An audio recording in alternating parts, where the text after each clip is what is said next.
Yes. All right, thank you very much. So we will be starting up today with our session for today. But very briefly, before we move into our session, because the session we are considering today is one of the important aspects as long as research is concerned, which has to do with research gap. Research gap. Many times, if you are actually in the academics, you must have had that word, research gap. And many times, people are confused about what the word is. What does it mean? And how does it actually apply when it comes to research? What are its importance that makes it to be very pivotal anytime you are carrying out your research? Today, I will try as much as I can to give some clarity to what research gap is. But before I do that, I want to briefly throw light into what we did yesterday that concerns the subject of getting a good research topic. So I want to just quickly share my notes so that we can just do a little recall, because there is a connection between what we did yesterday and what we will be doing today. So let me see how to share my slide again so we can.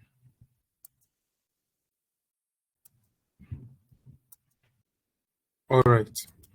So yesterday we looked at how to find a good research topic.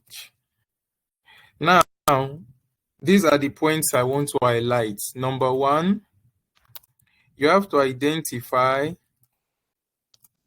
a problem, a research. You have to identify a research area. Two, you have to identify or define a research problem within that research area. Then three, you have to review papers focusing on the problem areas. And I said particularly that you should focus on this type of papers, either a review paper or a survey paper, because these papers, they are broad in their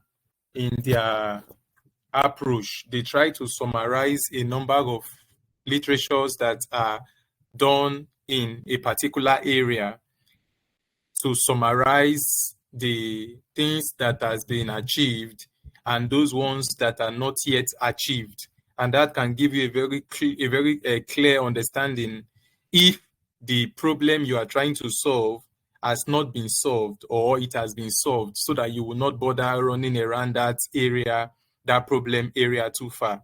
And I also said that when you are looking for that review paper, you should get those papers that are published within the last 5 years. And I also told us the reason for that, so that you will not go and be running with a problem that has already been solved. If the papers are old, there is a possibility that they have been solved. But if they are more recent, then there's a possibility that those problems are yet to be solved. So these are some of the things that I highlighted. So when you review the paper, one thing you will find out of the paper is what we are considering today, which is what? Research gap. Now, it is this research gap that makes your research problem to be valid for a research endeavor. So it is this research problem, if you are able to find out a gap in that literature, it is that gap that provides you with validity for your research endeavor. So that research gap provides, makes your research problem to show to you whether it is valid for a research or it's not valid for a research. So, but today we are just going to be considering the different, understanding what research gap is, and then the different types of what research gap.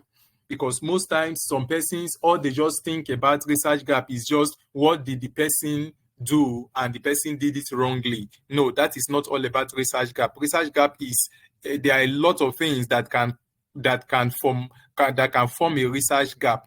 So irrespective of your area of where you are, your field of study, research gap cuts across different things. Different things can be considered as what research gap. So briefly, let's just run through some of them. All right. So we are looking at understanding research gap. Now,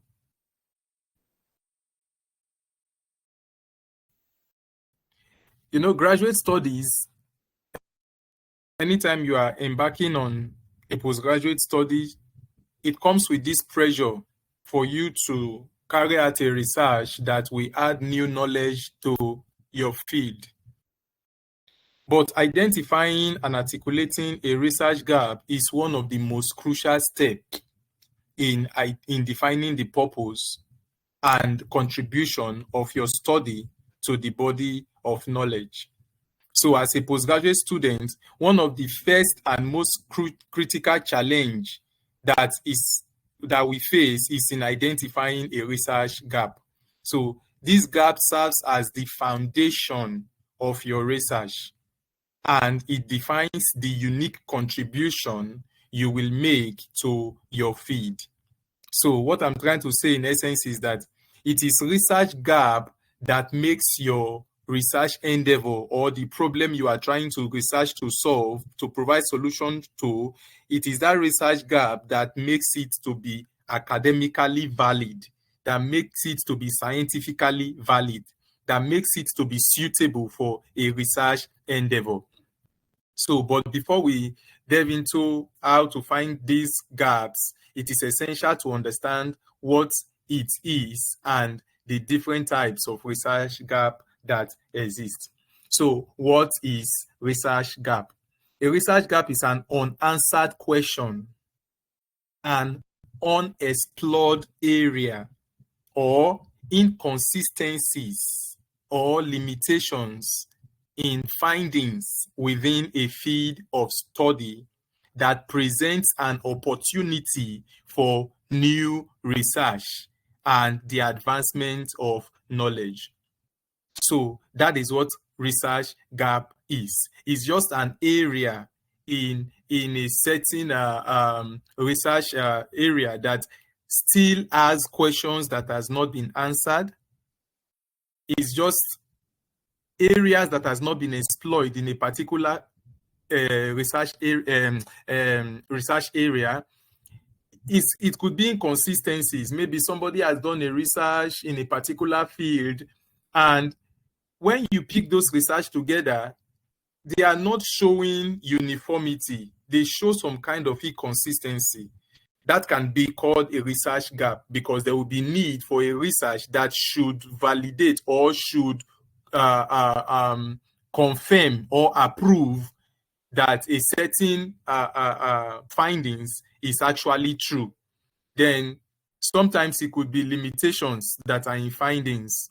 So that is what research gap is all about. So identifying this gap is critical first step for researchers, as they provide the justification.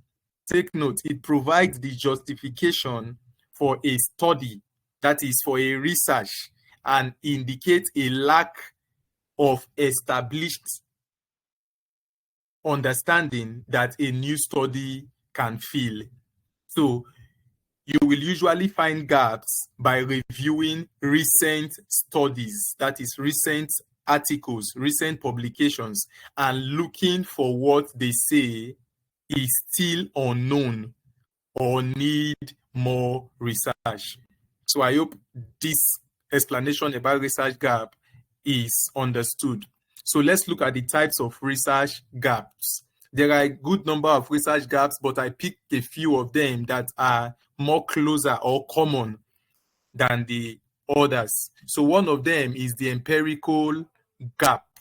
The empirical gap. When we say a gap is empirical, what we're trying to say is that there is a limitation in research. There's a limited research in that particular area. So an empirical gap arises when there is limited or no research on a specific topic. So when you discover that, that this particular area, even though research has been done in this area, but this area, there is no research done on it, or there are not enough research yet about it, then that gap is called an empirical gap. And this kind of gap can exist within specific topics. It could be within specific populations. It could be a context. It could be, it's just something that indicates a need for further studies to be done and for data to be collected and reanalyzed. Why? Because there are limited information about that particular aspect. So if I leave you to think for a moment, to think what aspect, maybe in your field, you discover that there is a little where you may not know because you may not have exhausted or searched for materials in maybe particular areas. But I'm trying to say here that empirical gap is a gap as a result of limited or no research in specific topics, population, context, or area. So this gap often involves exploring under-researched groups or areas in order to add depth and diversity to existing findings. So now there are a lot of research that are being published on, I'm just giving an example now, maybe on motivation in language learning.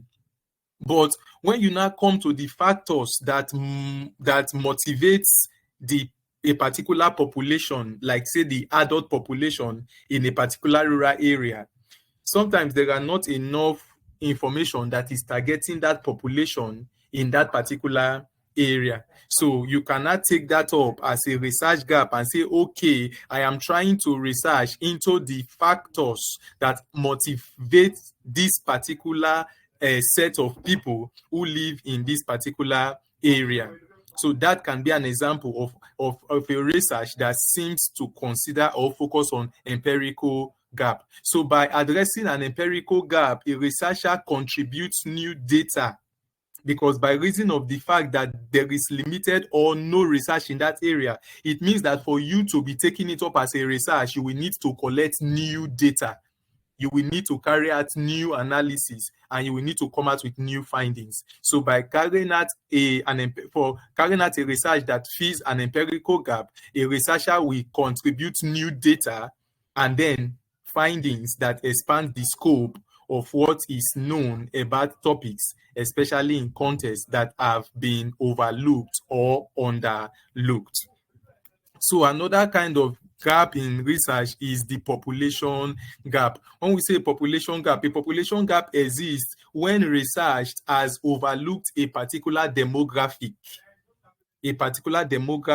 or group even though findings could differ significantly for this group. So take for instance now, they are studying diabetes. They are studying diabetes as it has to do with the female population or the adult population. But there are no small research or much research. There have been neglect on the children population. Maybe somebody say, can a child have diabetes? I think diabetes is for mature people, diabetes, or maybe high blood pressure. They are trying to research into high blood pressure, and the focus has been the adult population, but the children population or demographic has not been considered. In that kind of context, it means that there is a population gap. So it could also be a gender thing. Maybe sometimes people are looking at this particular thing, but considering the male, and the female is being left out. So whenever you find out that there is a research that is targeting a particular population group, or a population gender, or a particular population culture, or social class, and leaving some others, then know that there is an existing population gap.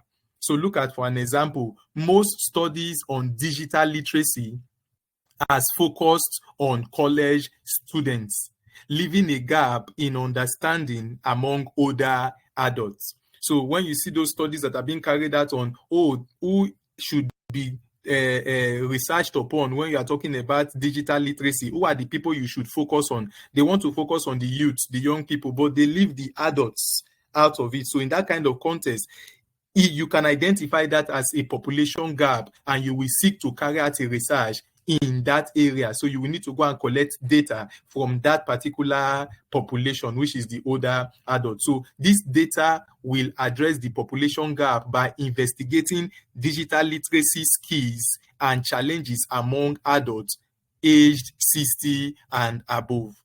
So addressing the population gap enriches the research by capturing diverse perspectives and making findings more representative and applicable to a wider range of individuals. So I hope we understand what the population gap is. Now, we also have the geographic gap. When we say geographic gap, we are simply talking about, sometimes a research has been carried out in China, and they have come out with the findings. But in Nigeria, that research has not been carried out. And most times, when you want to apply the findings they got in China to us here in Nigeria, there is a lot of discrepancy, because there are certain difference between us and them, between our weather and their weather, between a lot of difference exists between us because of the geographical distance between us and them. So sometimes it will be necessary that those kind of research be carried out in another kind of population or another geographic area if that findings is going to be applied to that area. So when you discover that there has been a research in a particular topic, but it has been focusing on a particular geographic area, you can pick that up and say, they have carried out this research in China, in UK, in Brazil, but there are limited literature or research on this thing with respect to the Nigeria population. So I am carrying out a research because I want to find out how the results or findings will be when it is Nigeria population. So by exploring a geographic gap, researchers can assess whether findings in one location hold true elsewhere. So take, for instance, they have carried out the research in China, and they came out and discovered that men that are above 40 years, they are found to be sick with prostate enlargement. So they now carried out the same research here in Nigeria, and they found out that it is also true. So by filling geographical gap, you are able to come out with findings that validates whether the results they got in another place is true in this place or otherwise. They also have the evidence gap. An evidence gap is present when findings in a specific area are inconsistent. So take, for instance, somebody is carrying out a research on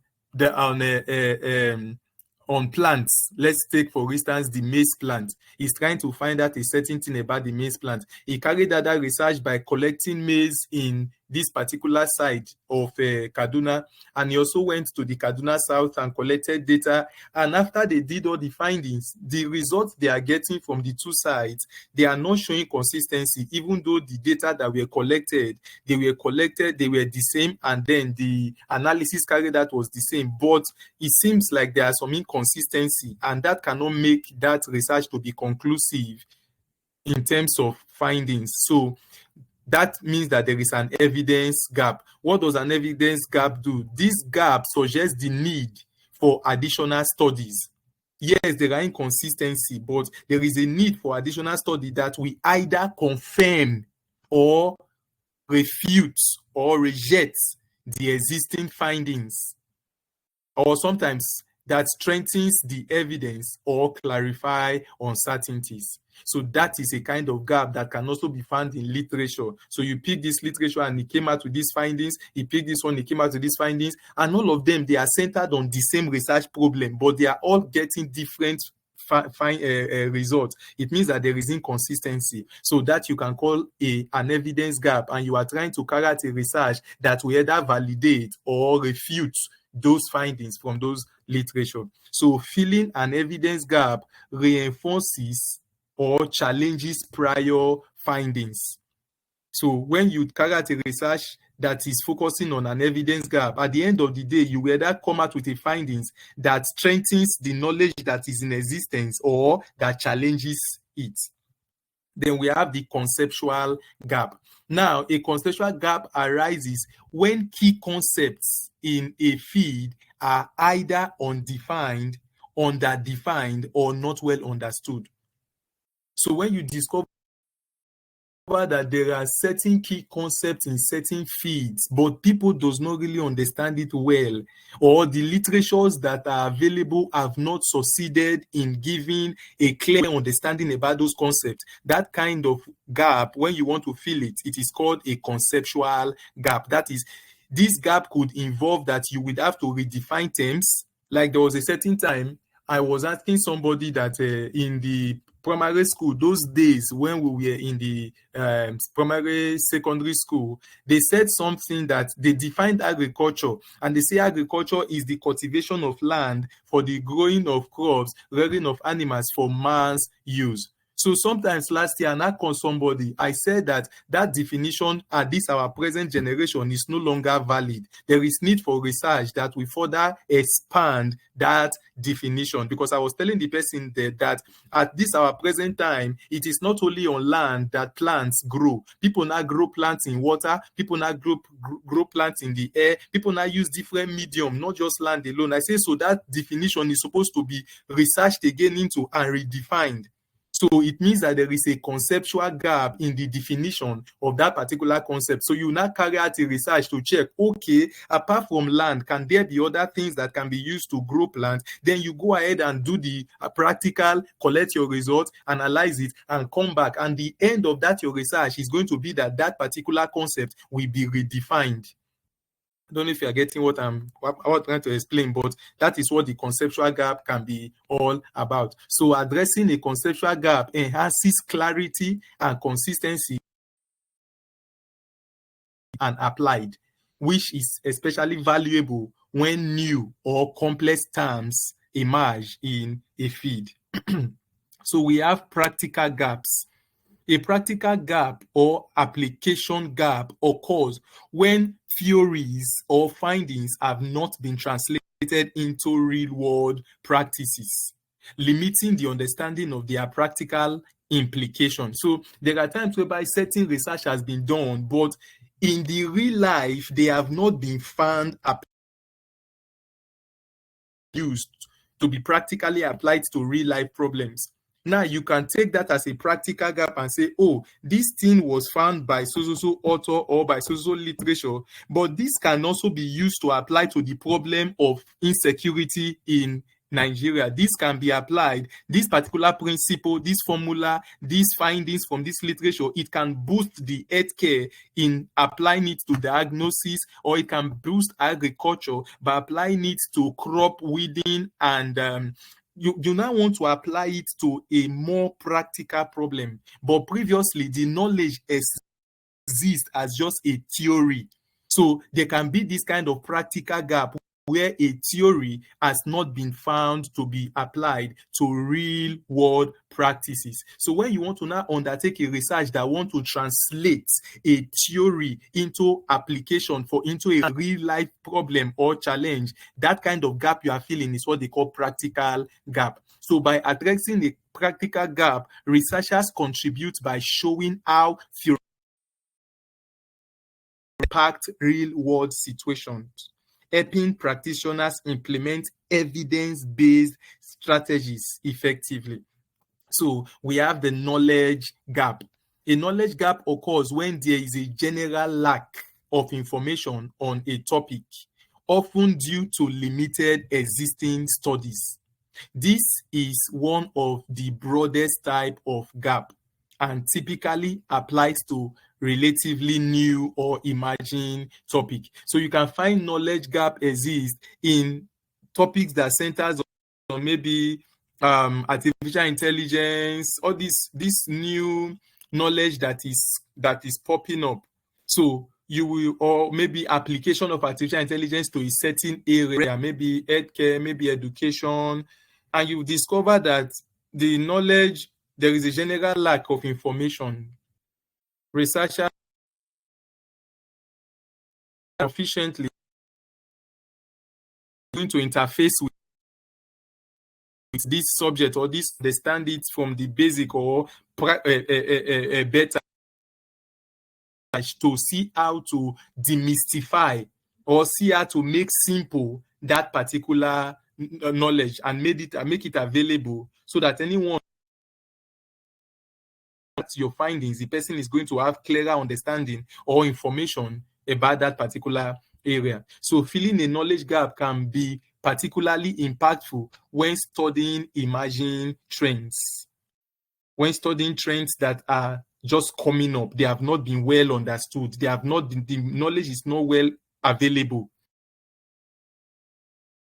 To fill that gap, at the end of the day, you will be able to provide information that will be helpful to understand emerging the trends, especially in new areas. There is also the interdisciplinary gap. When we say interdisciplinary gap, take for instance, I gave an instance yesterday that there is the possibility of you applying concepts in other fields into your own field as a research. Like I gave an instance of the biological operation of the brain and the neural system that they now translate into the artificial intelligence. The concept was gotten from the biological operation of the brain and the neural system. Now they have not tried to mimic it. They are not trying to use mathematics and algorithm to be able to mimic that operation, that natural operation of the brain, into a computer. So that is an example of an interdisciplinary gap. So you find out that there is a particular topic or a particular area in another discipline that can be found applicable in your own discipline or another discipline, and you want to carry out a research on how that can be translated, can be applied. That kind of gap that you want to fill is called an interdisciplinary gap. So bridging interdisciplinary gaps can provide fresh perspectives, encouraging innovation by applying theories or findings from one field to another. So these are some of the research gaps that are more common, especially within our academic or research process or endeavor. Now, how to identify research gaps in your field? The first thing is to conduct a thorough literature review. Conduct a thorough literature review. And I told you, to make it simple, look for review papers or survey papers, because they have been able to summarize findings from a good number of published literature. Now, read recent and seminar studies. Recent and seminar studies to understand the current state of research in your field. Pay attention to authors' discussions of limitations and suggestions for future research. So as you are reading these papers, pay attention to the discussions that the author made and the limitations, the discussion of the limitations and the suggestions that they make for future research. That will give you a clue of whether there is an existing gap or not. Then number 2, look for underrepresented group or context. So as you are reading the literature, be looking for what are there underrepresented groups? So identify whether certain populations, region, or contexts are overrepresented or underrepresented. So which may indicate population or geographic gap. Now, analyze inconsistencies in findings. So if studies on a similar topic yield contradictory results, so this is a similar topic, but the results that the researchers are getting is not similar, they are contradictory. So you may need to analyze the inconsistency, you understand? And by carrying out that kind of study, it is filling an evidence gap. Then number 4, identify unexplored practical applications. That is talking about practical gap. Theories that have not been identified in real-world settings may highlight practical gaps where research could assess their utility, their application, and effectiveness. Number 5, seek unanswered questions or unidentified concepts. So often, research introduces new ideas. Look for emerging topics that lack clarity or have unresolved questions, indicating conceptual or knowledge gap. So you see these 5 things I have listed here. If while you are studying or reading a literature, you allow one or more of them to guide your focus, you will end up applying or arriving at a certain literature or research gap that is suitable, that is strong enough for you to research into. So in conclusion, understanding and identifying research gap is essential for developing a focused and impactful research study. Each type of research gap highlights a unique aspect of where existing knowledge is lacking. Whether it is empirical data, untested population, unresolved evidence, or practical application, by pinpointing the appropriate gap for your research, you can ensure that your study not only fills a void in the literature, but also advances the field in meaningful way. We are going to be looking at other areas, but briefly, I just want us to do a little kind of practical into these gaps that we have just discussed, because we have another slide that we need to also look into, but I just want us to do a little bit of practical. So I want to open back my notes. Now we are talking about research gap. So assuming you stumble or you come across a particular research problem, and then you go online and you begin to look for papers in that. Where should I pick now? All right, so let me pick what is an emerging trend now? Okay. Oh, what area? Okay, let me just pick which course? Micro. Okay, let me pick parasitology. Now, parasitology is an aspect in microbiology. So let's assume now that you are trying to identify a problem in this concept of parasitology. The first thing you should do, you have to now go on, you are trying to identify a problem. So you go online and check what has been done. You can just put a review. Then you go online, you check what has been done on this issue of parasitology and check, let it not be too old. Let it be something that is very recent, maybe 5 years ago. So let's look at this evolution of the parasitology and detailed review. I don't know what it's going to be talking about, but let's just see if it is free, if it is not a paid article. All right, so it is a free article. Oh, this is not an article, it's just a kind of a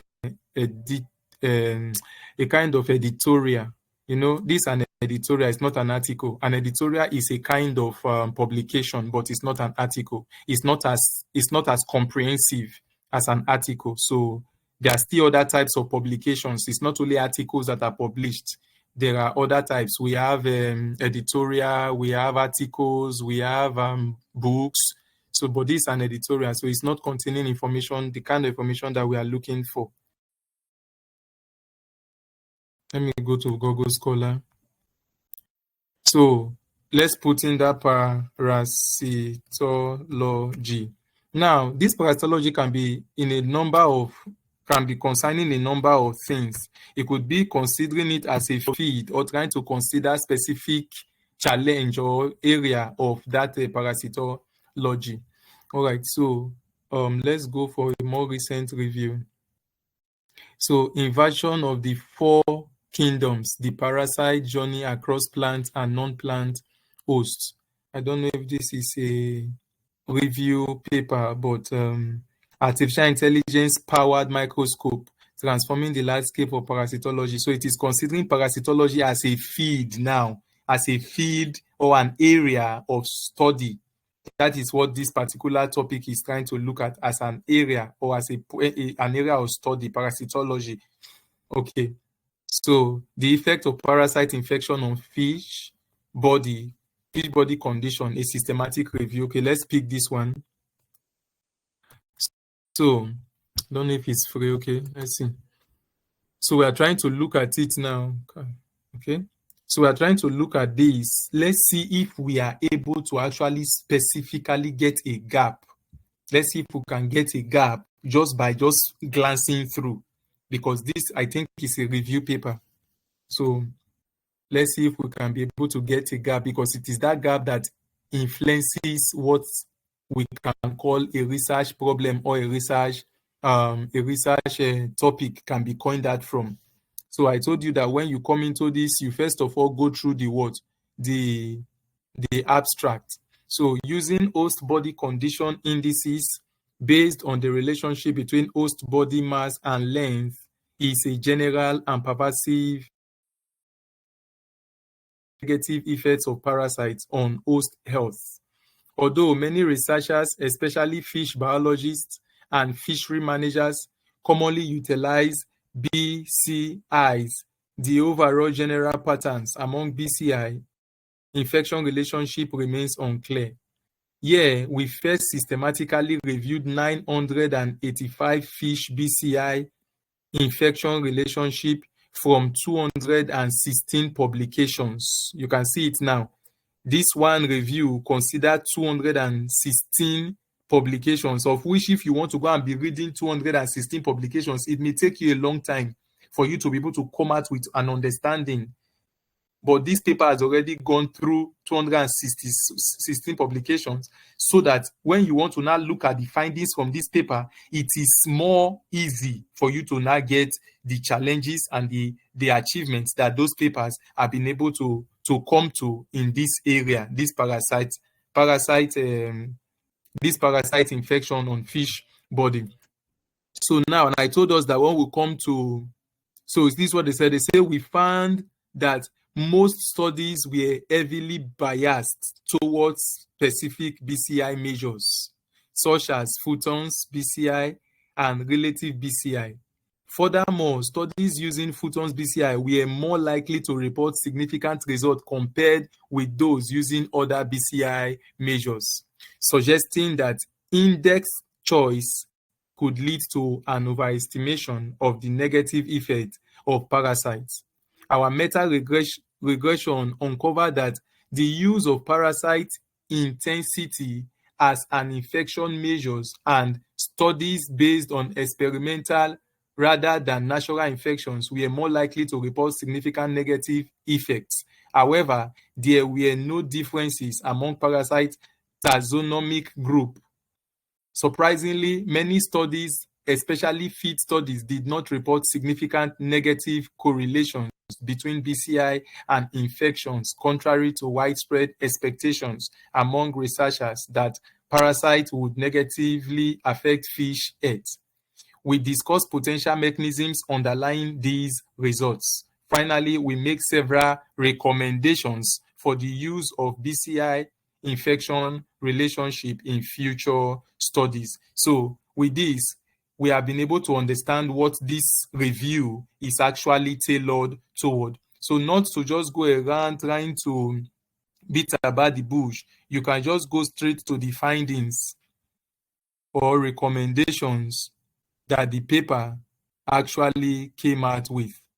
So you look for a column. Okay, now look at the discussion. So evaluating the relationship between BCI and parasite infection is an holistically pervasive approach for assessing the negative effects of parasites, and countless studies have employed this approach in various host parasite systems, especially for fish hosts infected by microparasites. So, despite the universality of this approach, particularly in fish biology and fisheries, only 2 studies have critically reviewed the relationship between BCI and parasite infection. Now, if they say only 2 studies have been able to review uh, um, this stuff, it means that there is already a gap because there is limited literature. Are you getting it now? But let's see, go on. However, data sets in both of these studies are highly biased towards mammals and birds. Here, by conducting a systematic review and meta-analysis, we critically reviewed 985 fish BCI infection relationship from 216 publications. We identified several factors such as parasite infection measures and BCI measures that can affect the outcome of this relationship. Contrary to our initial expectations, although the mean correlation coefficient between BCIs and parasite infections were negative, they were very weak, indicating potential analytical artifacts in previous studies or much weaker negative effect of fish parasites on host health than previously assumed. So you can see here now that there is a form of what is that gap again? There's a form of evidence gap already assumed here, that from there is a contradiction in some of the position that some of the literatures have been able to arrive at. So if you now want to pick that up, you will say, okay, this, if there's a contradiction here, it means that if I can do a research to validate what some of the authors has gotten, or a research that is going to disprove what some of the authors have gotten, that is a research that is going to fill a what is that gap again? Is a research that is going to fill the gap where there is contradiction. So as we predicted, this Futan CBI was the most frequently used measures among all BCIs. So you will discover that they focused on this Futan, but there are still other BCIs. So you can decide to undertake a study because there is limited application of some of these methods or some of these indicators or techniques that are used for that assessment of the infection, the relationship with between the infection and the hosts. So you can see that this is also a kind of research gap that can still be filled. So you see that as you keep reading, you will be encountering one thing or the other that the author is telling you that this is lacking, this is lacking.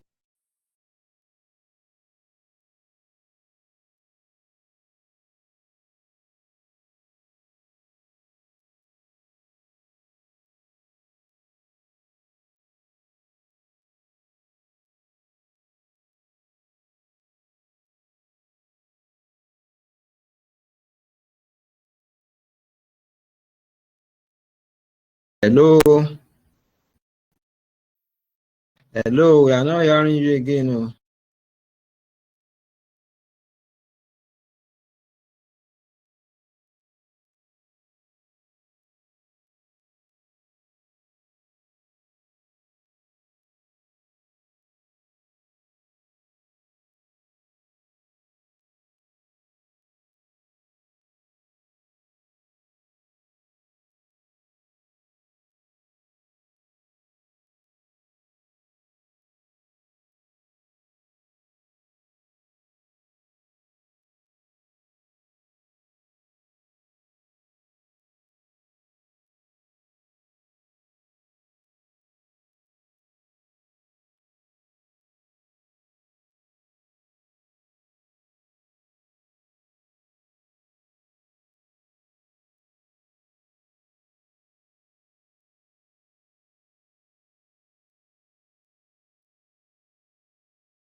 Hello?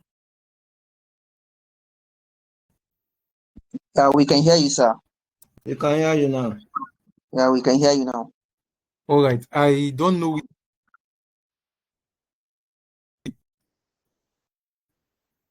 Someone Sir? just tell me where was the last thing I said before.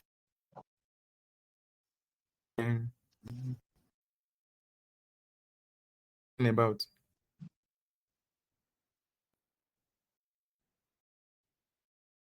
Can you hear me?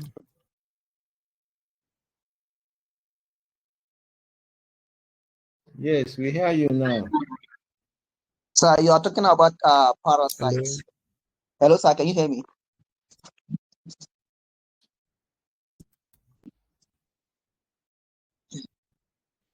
The network is not good. I can hear you. I can hear you. I can hear you. Are you able to hear me? Yeah, we can hear you, sir. We are discussing on parasites. Yeah. I was looking at that material and I hope You are looking at a paper and you are trying to just illustrate. Drop and restart the meeting. So please, I want you to come in again. I want you to come in again. I want to drop the meeting so you can come in again. Okay, no problem, sir. Let's continue. No, let's continue. Don't worry. Let's continue. Okay. All right. So, with that paper, how we can come out with research gap. So, did we actually understood what I was trying to? Did we understood what I was trying to point at? Yes, we do. Okay, so now we want to look into critical aspect that has to do with can you see my screen? My screen clear? Can you see it? Yeah, very clear, sir. You can see. Okay, so I want to share.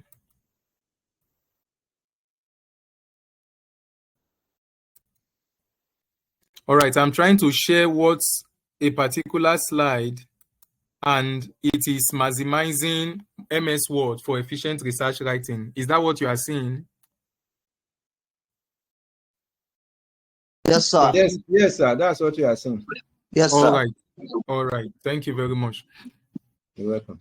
Thank you very much. So, in carrying out research, beyond just the research, documentation of your research is also a very key aspect of research.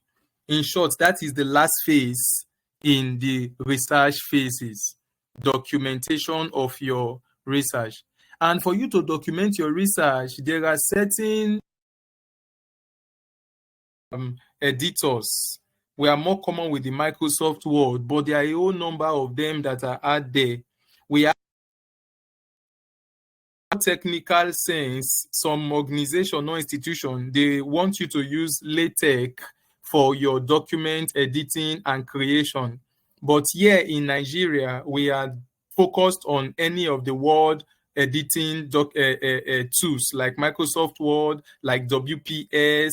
There are a number of them, like Office, Office Library, something like that. But what I'm trying to point out now is that your ability to use this document creation and editing tool also helps in your research. It also helps in your research. Sometimes I feel so ashamed when you see a student who is in the postgraduate, we bring a work and you will tell that student, go and justify your work. The student don't know what you are talking about. You tell a student, go and, in short, it's so fearful because sometimes you tell a student, go and use a particular automatic table of content. They'll tell you they don't know how to do it. And when you are carrying out your research, this knowledge helps you very well because you'll be able to represent what you are doing the way it is. So that is the reason why I want us to do what? To consider this aspect.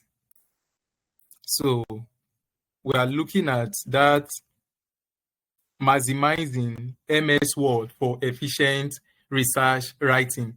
In this particular session, I'm going to be very, very practical because it is not something that we should do theoretically. It's something that you should be seeing it said, and you say, I don't need it, so that we can interface with it practically. All right, so with that, let's now move on. So can you see my screen? Yes, please. We can see it. Maximizing MS Word for efficient research writing. Okay. All right, thank you. So in academic and scientific research, the ability to write, organize, and present findings effectively is very important. Microsoft Word is one of the most widely used word processing tools. It offers a range of features that can significantly enhance research writing and when properly typing and formatting functions. MS Word provides advanced tools such as citations management, automatic table of content generation, styles for consistent formatting, track changes for collaborative editing, and integration with reference manager. For researchers, mastering these features not only saves time, but also ensures clarity, consistency, and professionalism in manuscripts, theses, dissertation, and journal article. So now let's look at some of the tips and tricks for researchers. Now, I want to go to my Microsoft Word. The first thing that we have there is the pinning of folders and the pinning of documents. You know, many times when you are carrying out your research, that is, you are in the phase of carrying out your research, you do more of interfacing with than any other document on your system. So now, what happens is that some people, when they come they want to come into their work now, they will normally go and start afresh. They will try to go and locate where the document is in a folder. They will double click. They will try to want to locate where it is before they will now launch it for it to display. But no, if you already have that is a work you have constantly been doing, then you can pin it so that anytime you open to your Microsoft Word, you can easily find it. So let me do a little work here, and then we will save it, and then we'll use that for all our practical sessions. So let me take, for instance, this is my chapter 1, and don't mind, I'm going to follow the normal things that are expected to be done. Chapter 1 should be like this, should be centered, and then you have your introduction, and then you have your 1.1.1, which is your what? Which is your background of the study. So now let's take, for instance, we have just begun to type. I want to just get something and copy it and paste. I don't want to stress myself on trying to type a whole lot of things. So let me just get something out so that we use that for all what we are doing. All right. So let me pick this document now and let me copy some things out of it so that it can aid us in carrying out our practicals.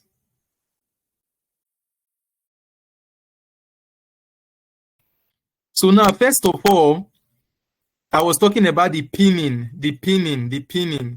So this is a document you will constantly come to work on. It's just good that you pin it so that anytime you want to work on it, you don't go stressing, opening another folder, clicking on document before it comes up. So what do? Let's save this document first of all. So the document has been saved and the name of the document is chapter 1. So how do you pin a file? You can also pin a folder, maybe the folder where all your details are kept, both images, both data, both writings, everything that you're using for your research. You can pin that folder. You can also pin a particular file. So now I have saved it as chapter 1. So how do I pin it? I click on file. It's already in the material there, so you don't need to cram it. You click on file, open, pin /* icon. It's already there in the material. So I'm just trying to carry out the practical so you can see what I am talking about. So which one is pin, sir? Yes, that's what I want to carry out now. That's what I want to carry out now. So you click on file, you go to open. And if you see, this is already the document we're working on now, chapter 1. In some of your Microsoft editor, this star you are seeing here will be like a pin. It will be like a pin. I don't know how many of us know what a pin. You will see it like a pin. You understand? But in this, my own edition or my version, it's like a star. So when I click on it, it will pin that particular document, and anytime I want to use it, it's going to always be there. But if it's a folder, if you look on top here, you will see we have document and then we have folder. So if it's a folder you want to pin, you can click this and then you go to that particular folder. You can see that star there. So I want to pin this folder. Pin the folder. Then I also want to go and pin this document. I have pinned it now. So take for instance now, my Word is entirely closed. I have closed my Word entirely now. Instead of me going into folders and begin to double click, I will just click on the word, double click on the word software, and as it opens, I will just see that the document that I pinned is on top. Are you seeing it now? The document I pinned is on top, but what you do, you go to the open.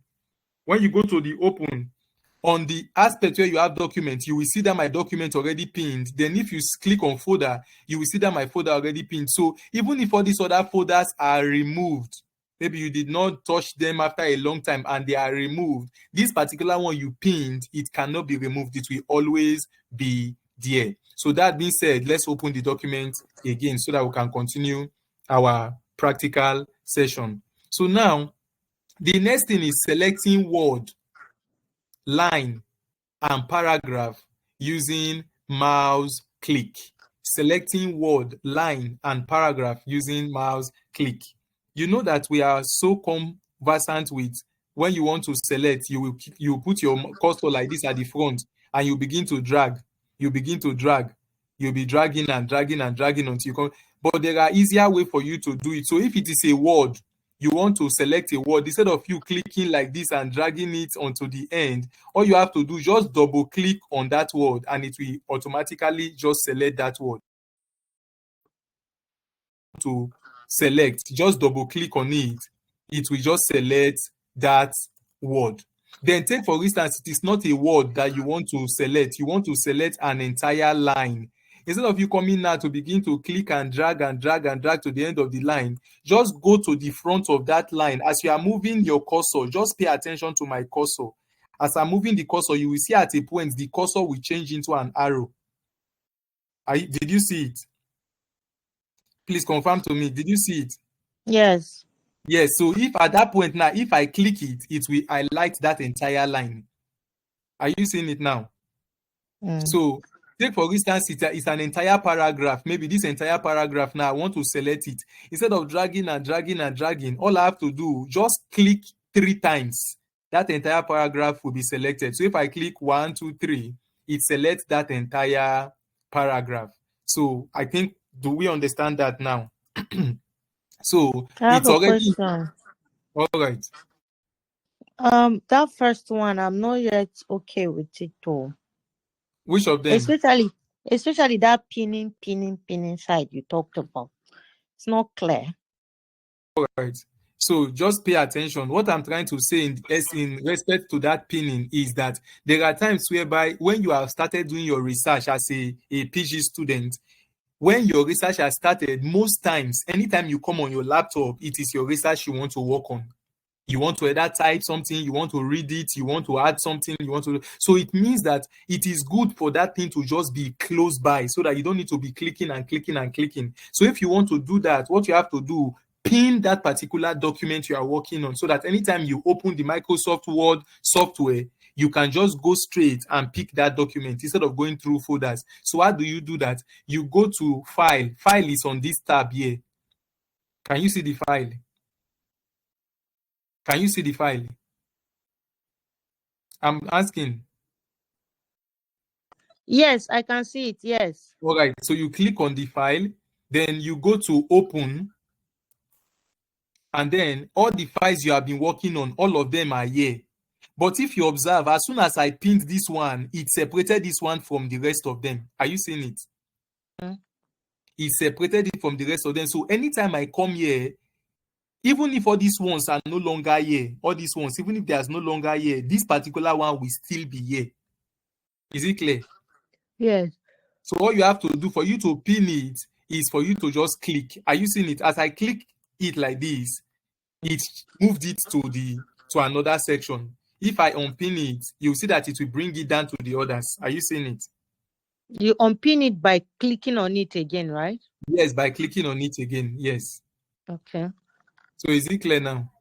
Yes, thank you. All right. So another thing again is frequent keyboard shortcuts. This one, there are certain things you do frequently in your keyboard that you just need to have their shortcuts in your head. So I want to pick out some of these frequent keyboard shortcuts so that I will just a kind of show you what they do. You already know what Control A is. Control A is to what? Select everything. So take for instance, there are times whereby you want to select the entire document. You cannot be drawing it like this, drawing it. No, just click on that document and click on Control A. It will select everything from A to Z of that document.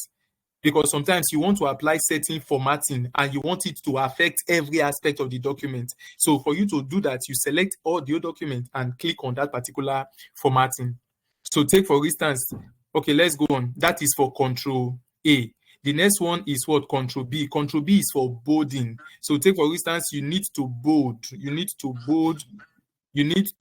your, I want to try, I don't want to be switching up and down. I just want to stay on a particular point so that we can be on the same. I don't want to be switching up and down.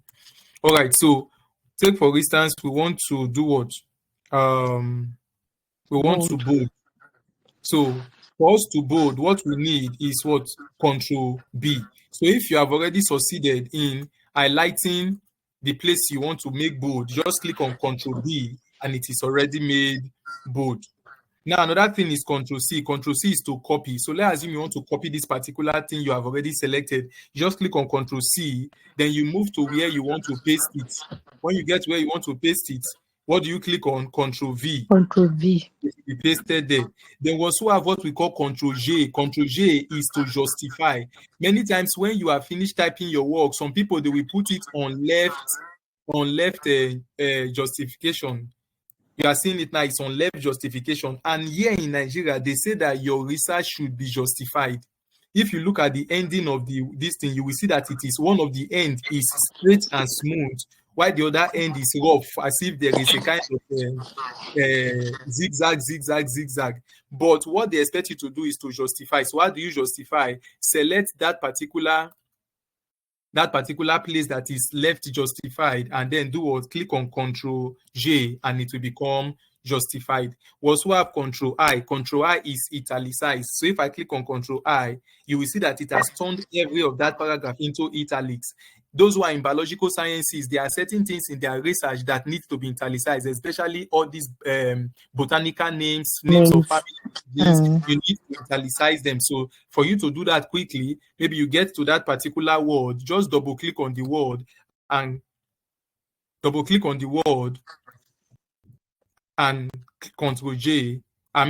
I, and it will become italics. So another thing again is what?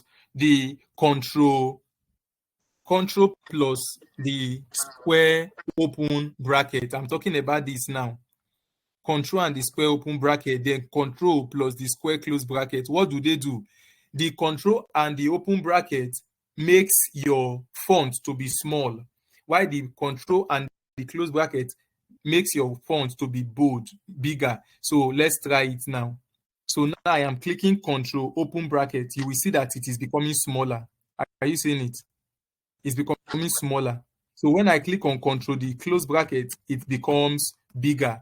So instead of you going to go and click and then coming down to this place where you have the font size and begin to check which one you want to put, you can just use your control close of square bracket or control open of the square bracket to adjust the icon, the font size.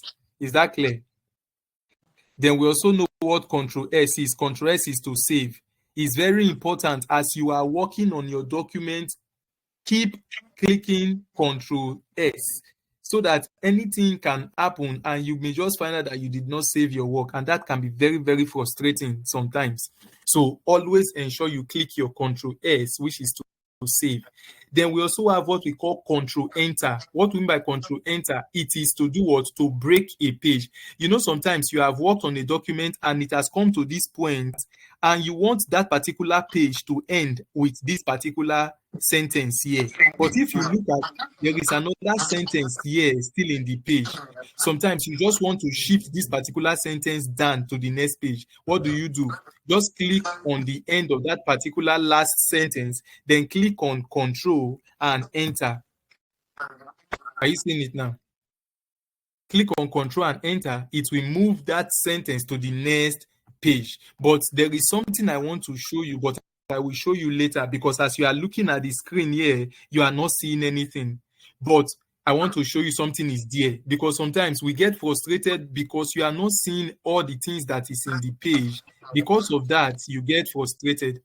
You are seeing it that at this point, this is all that is here, and the next thing is just this one. But I'm telling you that something has been introduced. It is in between this and this. How can I see that in? Are you seeing this button here? They call it show and hide. Are you seeing it? Show and hide. Right. Have you seen it? Right. Now, if I click on it, it will show Where me is what it? is hidden. Eh? Where is the show and hide? Look at it here now. This one that is here. Are you not seeing it? Where your mouse is? Yes, that place my mouse is. That's what I'm clicking. Okay. Paragraph So you icon. see, when I click it, it is the paragraph icon. When I click it, it is for show and hide. So you can see that there is a line break here. There's a break page here. Are you seeing it? But initially, you did not see it. I don't know if you are getting me. So anytime you are working on a document and there's a particular space, you are not able to do anything there again. You can't type, you can't do anything. If you want to see what is hiding in that place, just go and click on this. It's going to show you what is there. Is it clear? All right, so the next thing is what? To do what? Superscript and subscript. Sometimes when you are doing some kind of formula, they will tell you that it should be there should be superscript, there should be subscript. Ordinarily, there is a shortcut, but there is also an icon here. If you look at where my mouse is, you will see that there is an X with 2 at the bottom. And the next one following it is an X that is on top. This one is for subscript. This one is for superscript. So, but there is also shortcut for it. So if I want to do it with shortcut, normally if I click on it like this, on the P, if I click on subscript, you will see that it will make the P to be subscript. If I click on superscript, it will make the P to be superscript. Let me make it bigger so that you can be seeing the changes that is being done. Seeing it now.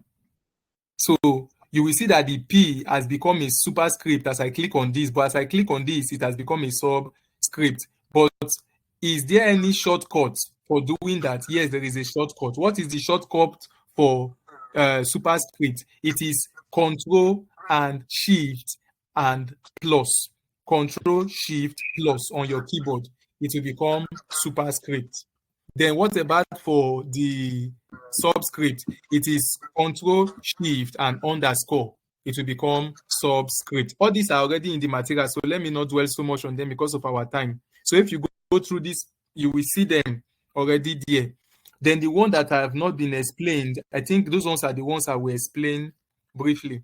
All right. Now, if, take for instance, sometimes when you are carrying out your research, you find out that there is a diagram that you introduce into the document, and the diagram just suddenly became bigger than the entire page. So you cannot see the entire scope of the diagram. You just find out that it is just a particular part of the diagram you are seeing. In that kind of context, it is necessary for you to turn that particular page into an horizontal or landscape. But many times when you go to layout, remember, it's just that particular page where you have the diagram that you want to turn to landscape or horizontal. But sometimes when you go to the layout and you go to orientation and you click on landscape, you will discover that the entire document has turned into landscape, whereas that is not what you want to do.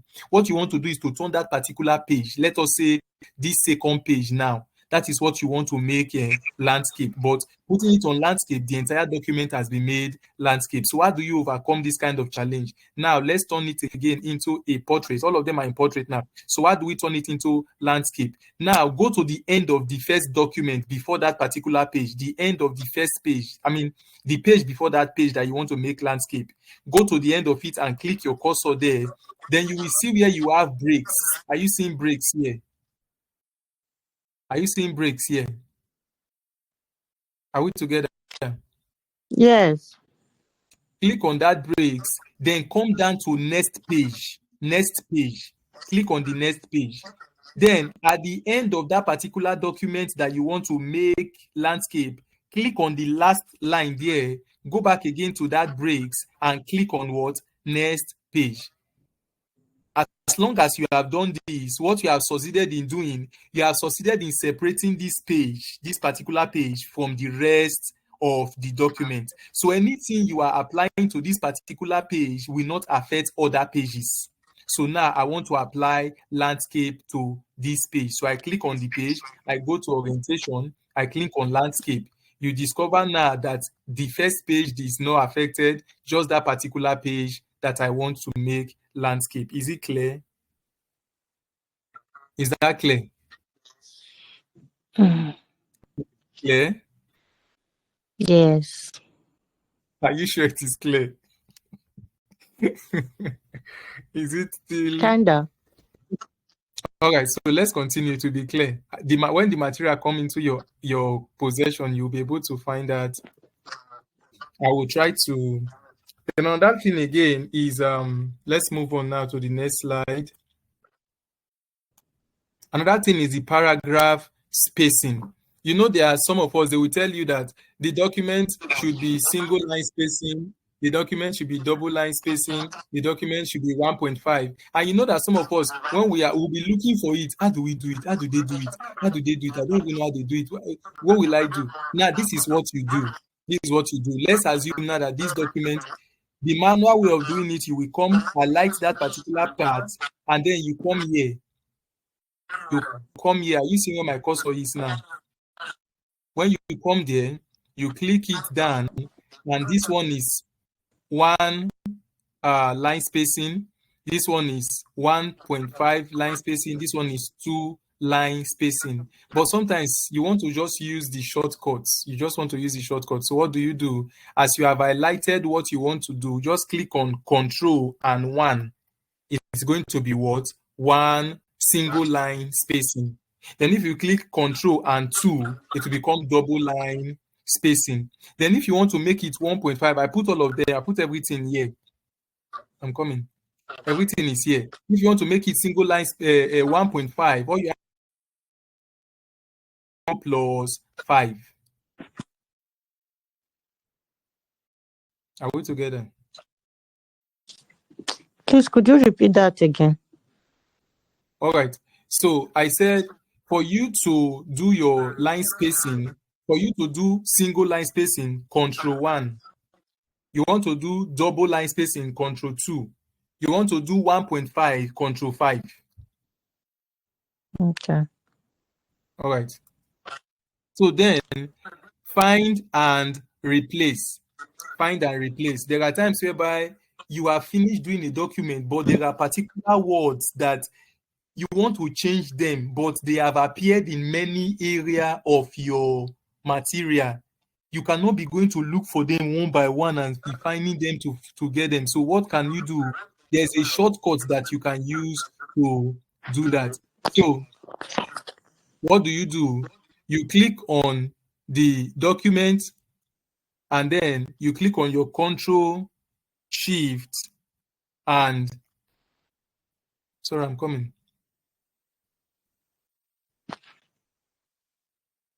You click on Control and H. Are you seeing it now? I forgot I did not include that one there. You click on Control and H. If you look at Control, as I click Control and H, let me add it here before I will forget it.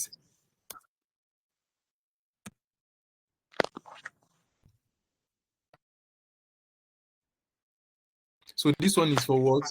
To find and replace. So if you look at it, they say find what? Replace with what? So now let's look for something that has repeated a lot of time in this particular paragraph. I think research has repeated. I'm seeing one research here. Where again? Where is the research again? Can't find again. Is there any other one? I want to find a word that has repeated over and over in this particular paragraph so that we can find it and replace it. Okay, Nigeria. This is not. It's not. Okay, let's pick languages. Let's pick languages. Let's pick languages. We want to replace languages. We want to replace languages. So now I've copied it. So I will click Control H. Then I want to find languages and I want to replace it with what? I want to replace it with this number of B's so that you can see it. So what happens? I will just click on Replace All. When I click on Replace All, look at what he said. He said we made 8 replacements. Can you imagine looking for that particular word in all of them? You know how long it will take you. But just this single thing I have done, it has done what? 8 replacements. So that is the importance of it. So you can see it. Everywhere there is language, you can see that it has replaced it with what? B, B, B, B, B, B, B, B, B in the document. That one understood. All right. So, because of time, I just want to move fast. There are more important issues. This one, please, let's kindly just go through them because their steps are there. Now, let's go to creating figure of list of figures and list of tables. Please, let's pay attention here because it is very, very important. Let's pay attention here. Most times you are expected to, in your work, you have a number of tables in your work, you have a number of figures in your work, and then at the time when you are preparing your table of contents, sorry, let me mute this particular because it's coming in with too much of noise. All right, so when you are preparing your document, now you have inserted a table. This is the table you have inserted now. You've inserted the table, and then you also inserted a figure. Let's go to, I want to bring it a figure into the work.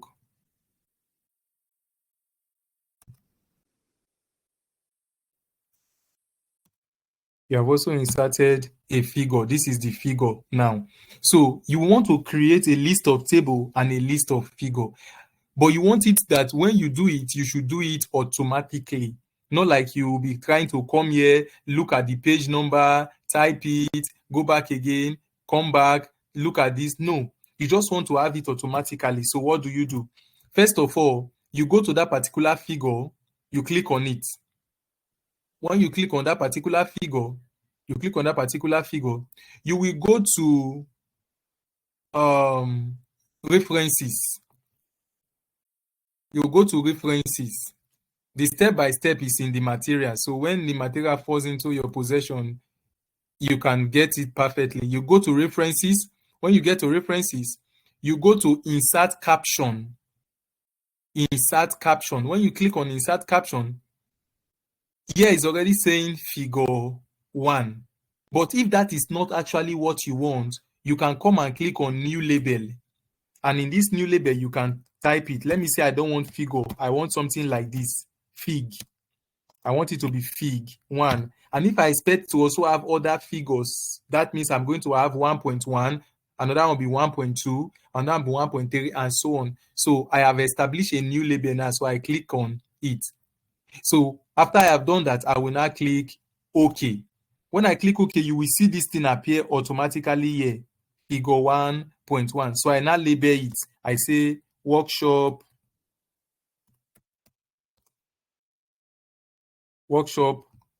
flyer.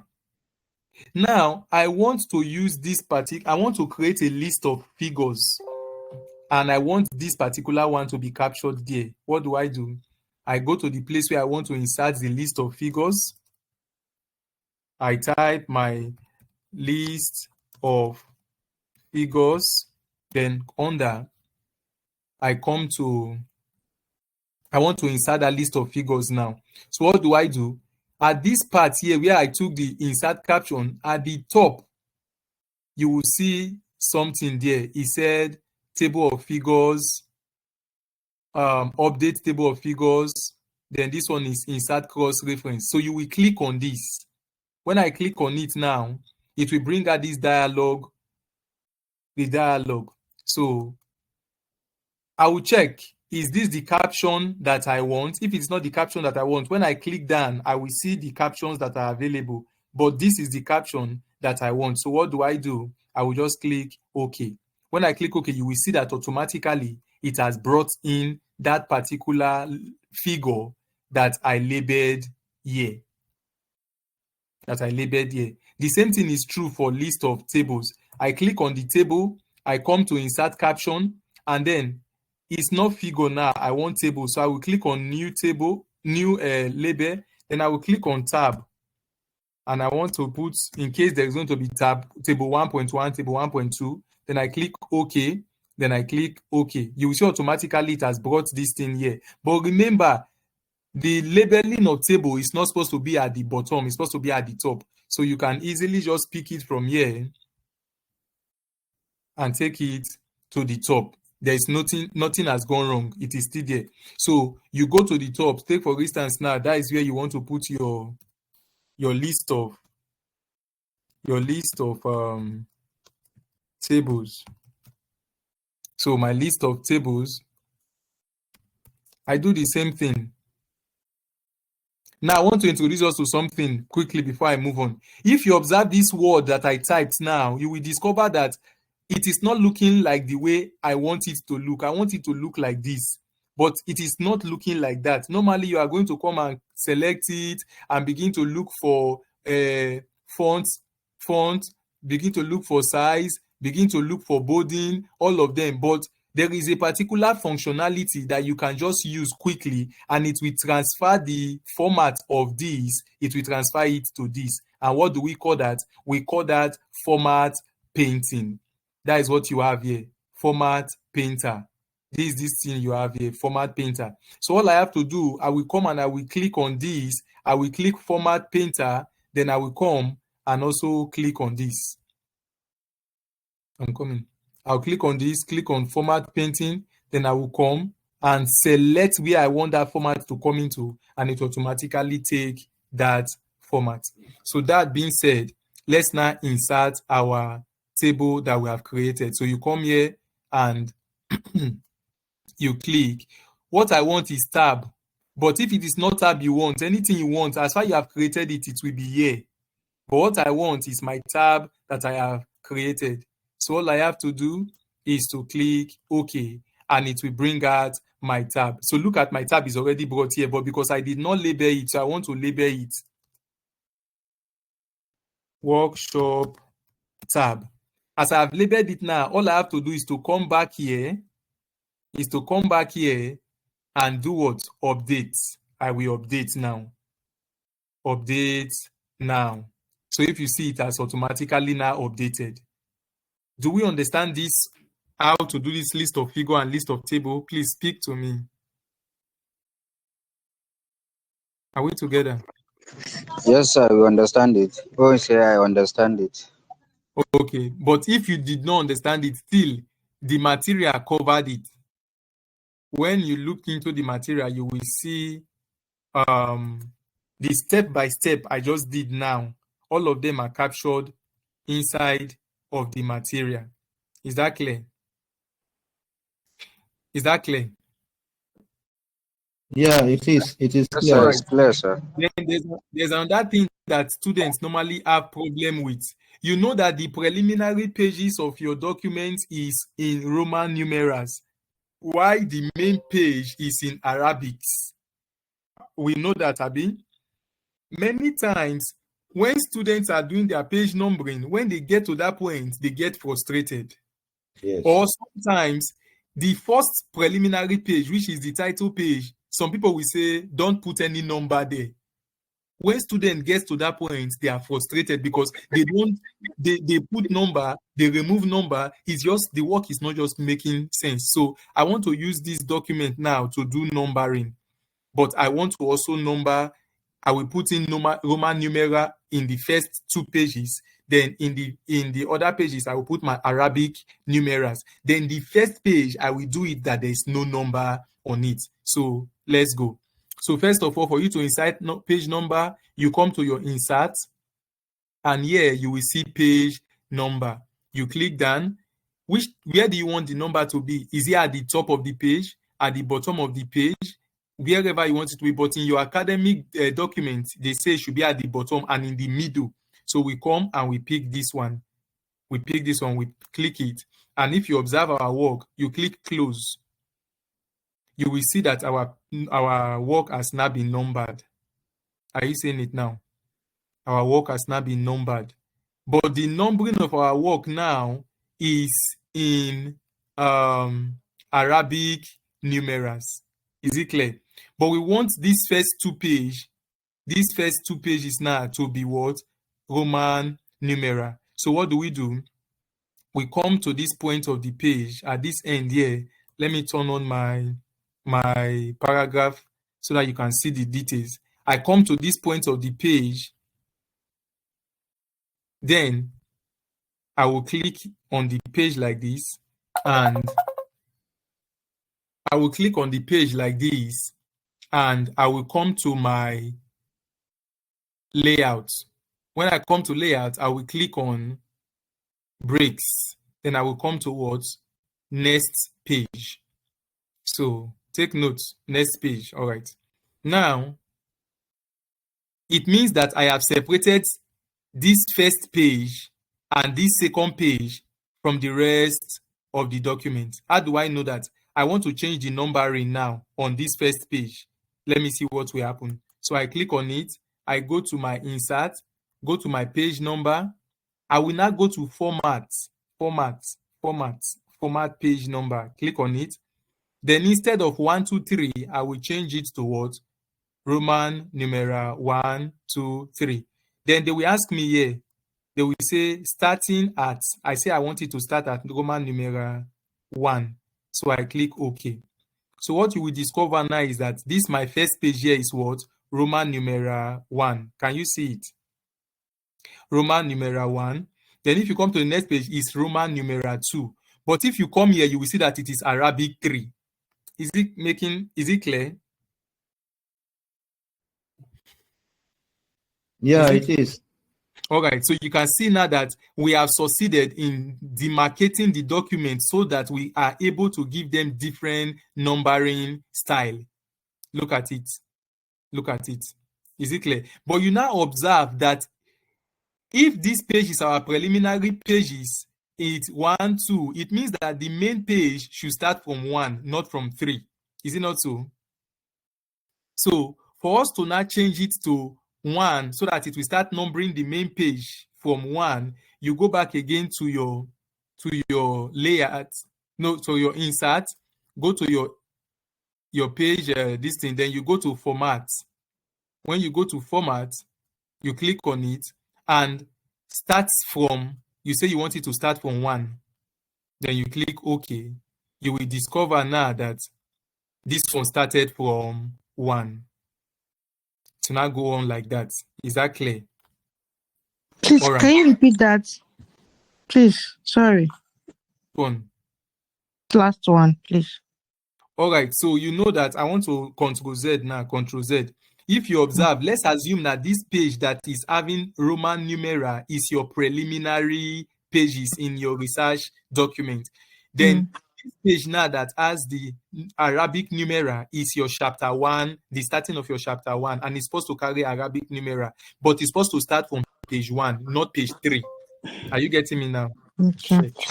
So now I want to change this one for it to start from page 1, not page 3. So what do? I come back to this page numbering, I click done, then I come to format page. Then instead of, I will come here in this place where they write start at. My battery is almost gone. There's no light. Okay. Start at. We'll click for it to start at 1. Then we click OK. So when we do that, you will see that we have Roman numeral 1, Roman numeral 2, but now this is now 1, 2. Is it clear? My battery is almost done. So I really want to crave our indulgence. Most likely, before we start tomorrow, I want to crave our indulgence. Let's come in on time so that I can throw more light into some of these things. So that by God's grace, we'll be able to cover a lot of things before the time runs out. My laptop battery is beginning. So please, let's just do that. Thank you very much. Thank you very much. Thank you very much. Thank you, All sir. right. You're welcome. All Good right. night.